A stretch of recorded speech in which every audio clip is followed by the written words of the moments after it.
This case starts like a routine housing court hearing, but it spirals fast.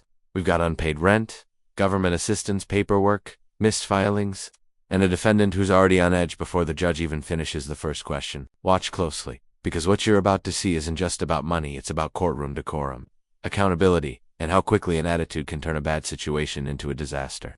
One interruption, one wrong tone, and this entire hearing takes a sharp turn nobody Courthouse expected. case of YPF 16 LLC versus Kiera Fleming.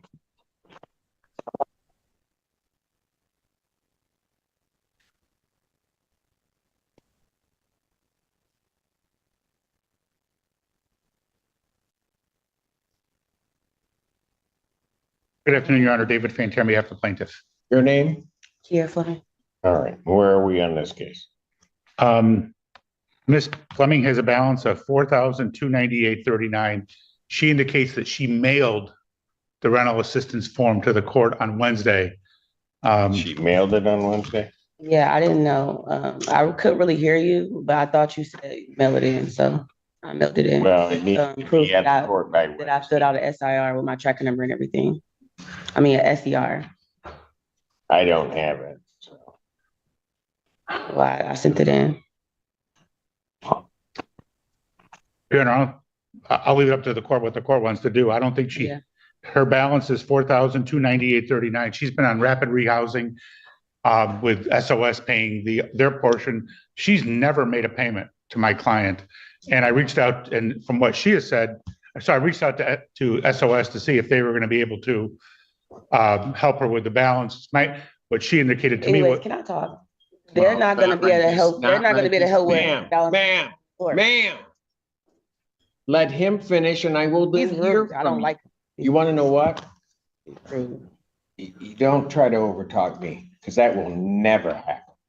That's fine. Am I understood? Yes. Right here is where everything goes off the rails. The judge is doing something very standard, letting counsel finish speaking, yet the defendant repeatedly interrupts. In court, that's a massive mistake. Judges control the room, and talking over them signals disrespect instantly. Notice how the judge doesn't raise their voice at first. Instead, they issue a clear warning. This moment matters, because once a judge feels challenged, patience disappears fast. Do you think the judge was already fed up here, or did the defendant push this too far herself? You know what? I'm going to pass the matter. You go down, check your attitude, and then I'll call your case back up. Have a seat. Have a seat. Man, you about to piss me off. Come on. Keep back talking. You better take that out of here. Oh, don't give me that look. Lee, get her out of my courtroom. Get her. Being removed from the courtroom is one of the worst outcomes for a party in a civil case. At this point, the judge isn't reacting emotionally, they're restoring control. Courtrooms run on order, not arguments. Once you're escorted out, you lose the chance to clarify, correct misunderstandings, or influence the outcome in real time. This is where preparation and tone matter just as much as paperwork. If you were in her position, would you have stayed silent? Or was frustration inevitable here? Out of my courtroom. Court will pass that matter. Court does call the case of YPF 16 LLC versus Nakia Turner. Your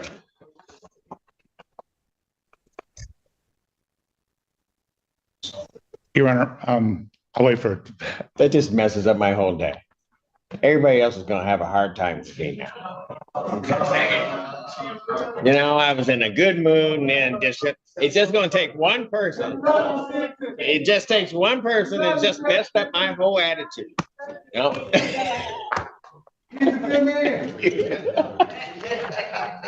Nakia Turner. Is David here? Hang on, Miss Lacey. Let me break in here. YPF 16 LLC versus Kiera Fleming.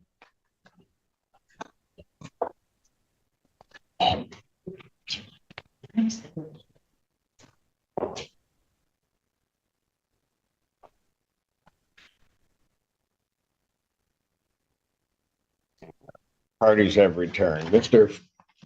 Fanter, you were in the middle of your statement, sir. Yes, her current balance is $4,123.39. Court costs of $175 for total $4298.39. She's been in rapid rehousing where SOS has been paying her portion and she's supposed to pay the rest. She has never made a payment. I reached out to SOS. They tried to reach out to her. And it's my understanding that the rapid rehousing ends at the end of July. So in August, she's gonna be responsible for the whole thing herself. She hasn't filed a rental assistance form. I don't think it's a tribal issue of fact. We would ask the court for a judgment. All right, ma'am, what did you wish to say? Anyway, like I was saying, SOS was paying my rent for 3 months without me having to pay anything. Like I told Miss Terry through SOS that I ended up losing my job. And I wasn't able to pay nothing at the moment. And I'm just now getting a job and I wasn't able to pay nothing until today. But yeah, and I sent in my SER through the mail. I didn't know I had to come and actually bring it here. I don't have a car. So anytime I go anywhere, I have to get on a bus with my children. So I don't know if you're able to, if they bring the mail to y'all, but I definitely sent the SER to this courtroom with the judge with your name on it, Cedric Simpson.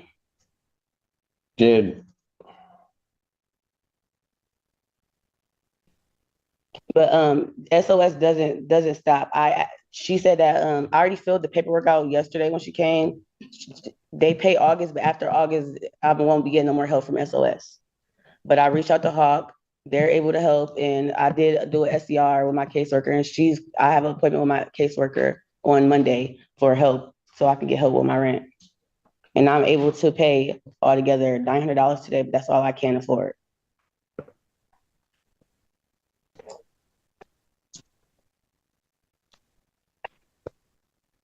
Well, if we get to August 1st, then August rent is going to kick in, which means you're not going to be. No, August rent is paid by her, by SOS.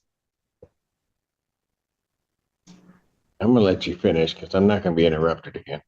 I'm sorry. So what else did you want to say? That's all I had to say. That's what I said. It was already paid. August month is already paid. That's why she came over yesterday and I filled out the paperwork. So August month to be paid. After August, September, I won't be getting no help after August, is what I'm telling you. If SOS pays in August what they paid in July, it would be $650 on a $1,300 apartment, which would mean she'd be responsible for the other $650. That's not true. But even without, let's assume that for the sake of argument that SOS is going to pay the whole thing. She still has a $4,200 balance. And I don't think there's any way that's going to be paid. And she hasn't filed the form, even though, you know, the previous person heard you just fine last week when you said, we get it here within 5 days. It wasn't here within 5 days. We'd ask for a judgment today. I did turn it in within 5 days. You said turn it in Wednesday, which I did turn it in Wednesday. And who is he to say that I won't have all of it paid? Like, you don't know that. I didn't know I can get as much help as I did until I reached out to all these companies. And I was unemployed for a while, which I just got a job. I just started working 3 weeks ago. So this is my first check. You have to wait 2 weeks in a hole to even get your first check. Your Honor, I'm willing to extend the judgment, normally be the 28th. If we were to extend the judgment to August 4th.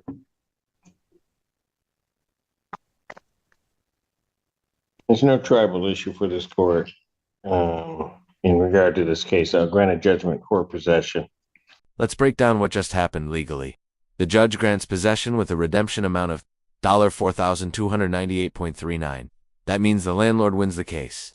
But the tenant still has a final window to pay everything owed and stop eviction. Importantly, the judge structured this to exclude future rent, which actually benefits the defendant. This isn't a punishment, it's a last opportunity. But make no mistake, if that money isn't paid by the deadline, eviction becomes automatic. Do you think the court gave her enough grace here? With the redemption amount of the $4,298.39, with the writ to issue August 4th, 2025. Thank you. Can you tell me exactly what does that mean? I just issued a judgment, the 429839 will need to be paid on or before August 4th of 2025. I've done it that way because if I grant an adjournment in this case, quite frankly, whatever the dispute is with the August rent would be added on to this figure, which I was trying to say earlier. Yeah, So it's a benefit that if you can find the funds to get this paid, you only have to pay this amount. Does not include anything for August. okay. All right, Well, so you have to the 4th to get it paid. yeah, but last thing I gotta say is that when I talked to my SOS worker, Miss Terry, our agreement was for her to pay the full amount because she know I'm not gonna be able to pay the full amount. The money that I have now is going to be towards to the money I already owe. So August is already gonna be paid. Like the full amount is gonna be paid, so I won't have to worry about Maybe August. you're not hearing me. I'm I hearing just what you issued said. the judgment. I'm not dealing with August. I know that. I'm just let you know for sure that's gonna be paid. That's all. But thank you. Have a nice one. Jesus. People in the room.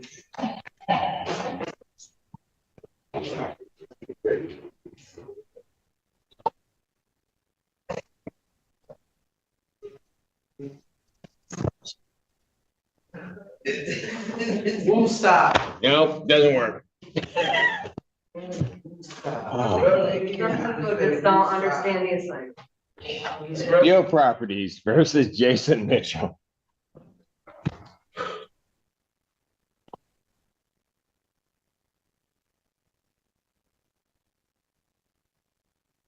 Joe Lloyd, Your Honor, I am going to be appearing on behalf of Mr. Mitchell. See, now, let me just explain something. Everybody in the courtroom has now been saved because Mr. Lloyd is a calming influence on. This case is a powerful reminder that court isn't just about facts, it's about how you present them. Missed paperwork, unpaid balances, and assistance programs all matter, but respect and timing matter just as much. The judge ultimately followed the law while still offering a narrow path forward. Whether that opportunity gets used is now completely on the defendant. If you found this courtroom moment as intense as we did, make sure to hit that like button, share your thoughts in the comments, and subscribe for more jaw-dropping courtroom breakdowns just like this. I just want you all to know that. That's right. I believe Beal's lawyer is